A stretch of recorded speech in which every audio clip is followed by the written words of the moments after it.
స్పిరిచువల్‌గా ఇంకా కల్చరల్‌గా కూడా ఎంతో ఇంపార్టెన్స్ ఉన్న కరుంగళి మాల కోసం పాతాళ శంభు మురుగన్ ప్రయాణం మాది విజయవాడ రైల్వే స్టేషన్ నుంచి స్టార్ట్ అయింది.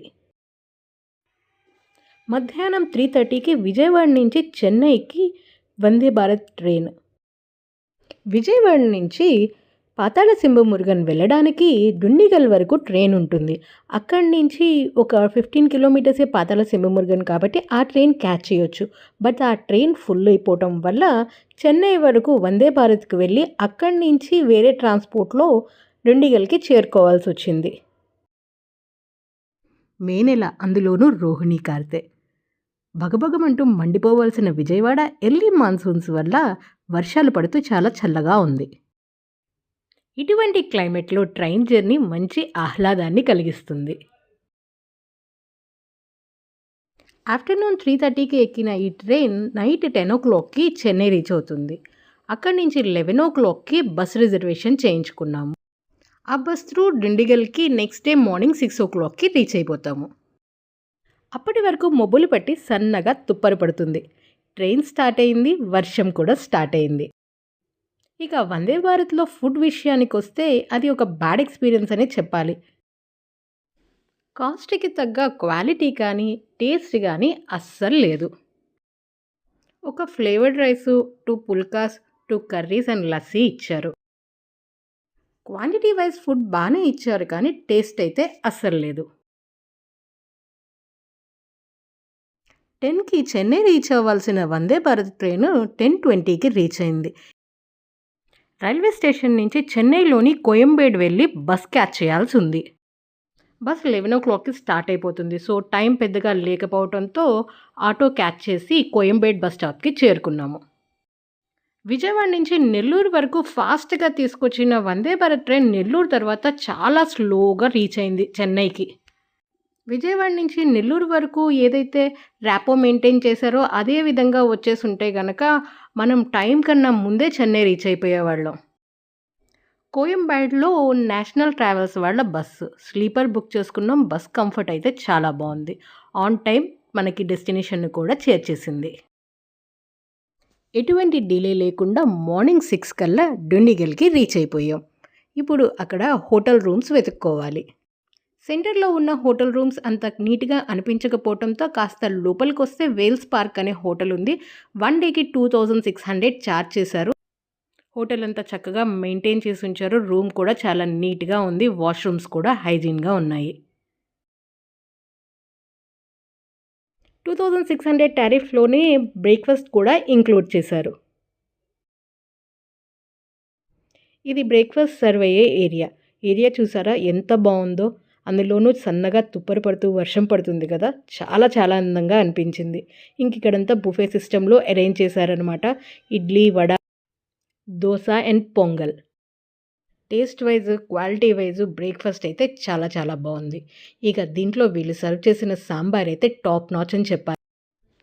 చల్లటి క్లైమేట్, వేడి వేడి sambar with tiffin, aesthetic atmosphere అంతా కూడా చాలా బాగా సెట్ అయింది అనిపించింది.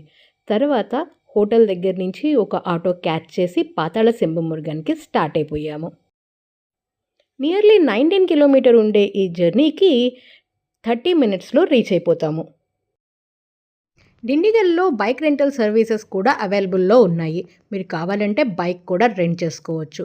బైక్ మోడల్ని బట్టి 500 నుంచి స్టార్ట్ అవుతుంది. డిండిగల్లో ఊబర్ సర్వీసెస్ కూడా ఉన్నాయి. బట్ ఆ సర్వీస్ నుంచి రైడ్ బుక్ అవటం చాలా కష్టంగా ఉంది. అస్సలు రైడ్స్ బుక్ అవ్వట్లేదు. సో ఆటో మాట్లాడుకుని వెళ్ళిపోయాము. టు అండ్ ఫ్రోకి 1500 అడిగారు. అయితే 1000 రూపీస్కి మాట్లాడుకుని టు అండ్ ఫ్రో ఆటోలో వెళ్ళి వచ్చేసాము. డిండిగల్ నుంచి నియర్లీ 25 మినిట్స్ జర్నీ తర్వాత పాతాళ శంభు మురుగన్ టెంపుల్కి రీచ్ అయిపోయాము.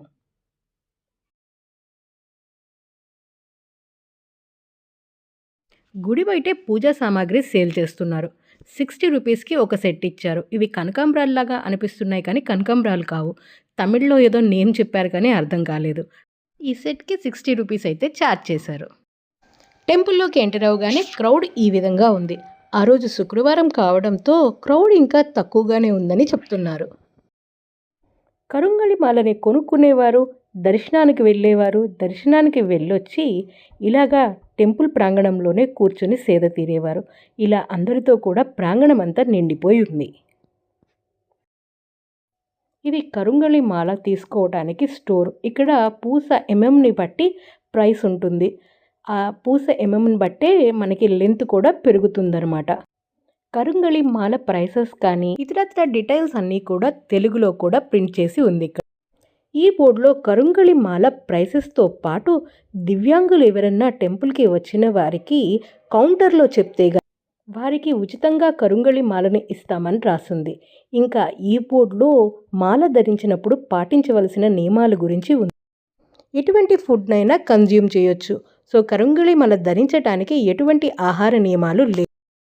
ఇక నియమాల విషయానికి వస్తే కటింగ్కి, హెయిర్ కటింగ్ కానీ, గడ్డం గీయించుకోవడానికి కానీ సెలూన్కి వెళ్ళేటప్పుడు మాల తీసేయాలి. అలాగే చావింటికి వెళ్ళినా కూడా మాల ధరించకూడదు. నైట్ టైం నిద్రపోయే ముందు మాలని తీసేసి పడుకొని మళ్ళీ ఉదయాన్న ధరించవలసి ఉంటుంది. ఇవి ఇక్కడ మెన్షన్ చేసిన రూల్స్. ఇంకా మాల తీసుకుని స్వామివారిని దర్శించుకున్న తర్వాత డిండిగల్కి తిరుగు ప్రయాణం. తృప్తిగా పాతాళ శంభుమురుగన్ స్వామివారిని దర్శించుకున్న దివ్యమైన అనుభూతితో తిరుగు ప్రయాణం పట్టాము. రిటర్న్ టైంలో కూడా వాతావరణం చాలా చల్లగా ఉండటంతో మొత్తం ట్రిప్ అంతా హ్యాపీగా గడిచిపోయింది.